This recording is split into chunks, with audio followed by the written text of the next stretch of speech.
So far, we've considered adolescence and delinquency and historically how society and the court system has dealt with these issues. Now we're going to look at some theorists and also how juvenile justice is organized in general. Some of the more popular theorists that have considered exactly why delinquency occurs include Donovan and Jusser. These theorists believe that the concept of unconventionality underlies the high-risk behaviors that I mentioned in slide 6. These concepts of unconventionality include lower levels of religiosity, tolerance of deviance, thinking that drug use is okay, peers that accept delinquent behavior, and also liberal views of society in general, as well as poor school performance. Another very popular theorist is Travis Hershey. His theory centers on the idea that youth are at high risk for delinquency because some youth tend to seek short-term immediate pleasure, that these youth also believe that they should be able to access money without working for it, that they seek sex without courtship, and that sometimes acts are committed because they seek revenge on someone in a rival group and they don't want to go through the court process or have court delays. Hershey has worked also with Gottfredson to streamline this theory into one that considers the general lack of self-control of the child as being a high factor in the cause of delinquency. I want to shift a little bit now and address what's known as the juvenile code. Every state has a criminal code that defines what offenses are criminal in nature. Each state also defines that when a younger person commits one of these acts, that they fall under the juvenile code. This code determines how the child is to be processed through the juvenile justice system and what kinds of outcomes or sentences can be imposed. The very first code in the U.S. was in the District of Columbia. There are many similarities in the codes, but many variances too. I would say that they often are trying to achieve the same general objective, but they have different ways of going about that. To give you an idea of how Kentucky works, they have 3 general divisions for kids that violate the law. Think in terms of each one that is listed on the slide as being the less severe offenders and outcomes at the top to the more severe offenses at the bottom. So a status offender is hardly an offender at all, really. They've only committed the offense of violating a law that would never be a crime for an adult to violate. That's why they're called status offenders. They are only offenders by virtue of the status that they are a child. So these offenses include habitual truancy, meaning that you're not going to school and you don't go on many different days. Also included is habitual runaway, meaning that you've run away from home, and habitual means you ran repeatedly. Or you're beyond control of school or parent, and yes, you can get locked up for that. And Kentucky also includes tobacco and curfew as status offenses, but it's a pretty rare occurrence for a child to get locked up for that. The second category is what's known as public offender. These youth have violated a law that would be considered a crime if they were an adult. What's important to understand about public offenders is that they can get locked up, but they're placed in residential treatment centers only until they're 18 years of age, though there are a few exceptions to go a little bit beyond 18 years. But the general idea here is that they'll be released when they turn 18 at the very latest. They get treatment at these centers, not just punishment. In Kentucky, the centers are small, and they're not run quite the same as the way prisons are. The big difference is the emphasis on treatment over punishment. And many youth will get some kind of community-based treatment rather than being sent away from home to a residential center. Some youth are removed from their homes and they get treatment at a private child care center too, which would be much less restrictive than a residential treatment center. So the main difference is limited term with the state and treatment being the central idea for public offenders. The final category, and the most serious one, is youthful offenders. These are the more serious offenders and generally, but not always, the older ones. These youth are transferred up to adult court and get adult sentences imposed. So a child who commits a robbery or a burglary might get a 10 or 20-year sentence as a result of being transferred to adult court.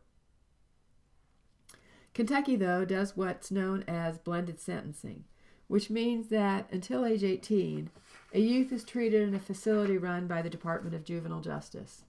And at that age, they will serve out the rest of their sentence in a prison. Also, in Kentucky, the judge has the ability to determine that the youth should be probated at age 18.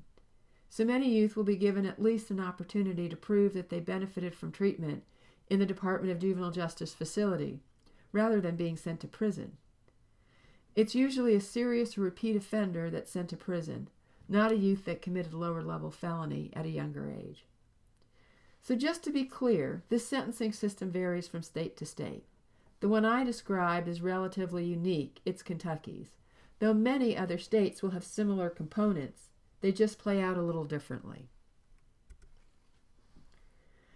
Now that you know the difference between the status offender and the public offender, and it's only the public offender that is truly considered delinquent, you also need to know that there's no bright line between the two. Here's a question to ponder.